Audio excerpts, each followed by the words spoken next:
નહીં થાય એની આપણે બધાએ ધ્યાન રાખવાનું છે. અને જેટલી જગ્યા પર જેટલા ફોર્મ આપણે એક્સેપ્ટ થયા છે, જ્યાં સરપંચના, જ્યાં જિલ્લાના, જ્યાં કાઉન્સિલરના જેટલા બી ફોર્મ એક્સેપ્ટ થયા છે ત્યાં પર આપણે પૂરી તાકાતથી ચુનાવ લડીશું. અને આ ભાજપાને એજન્ટ બનીને આ ઇલેક્શન કમિશનના ડ્યુટીમાં લાગેલા અધિકારીઓએ જે તાનાશાહી, જે મનમાની, જે આપણા પાસે કર્યું છે અને એના લોકોને આજે વોટ આપવાનો અધિકાર આ રિટર્નિંગ ઓફિસર, આ પ્રિયાંક કિશોરે અને એની આખી ટીમે જે કામ કર્યું છે એને આપણે કાનૂની રીતે હાઈકોર્ટ અને સુપ્રીમમાં અને આવનાર સમયમાં આવા જેટલા બી અધિકારીઓએ વોટ જે આપણો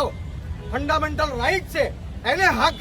આપણો અધિકાર છીનવવાની કોશિશ કરી છે, એને આપણે કાનૂન રૂપે જ્યાં બી આવા અધિકારીઓને સસ્પેન્ડ કરવાની વાત આવે પણ એ કાનૂની પ્રક્રિયા આપણે કરશું.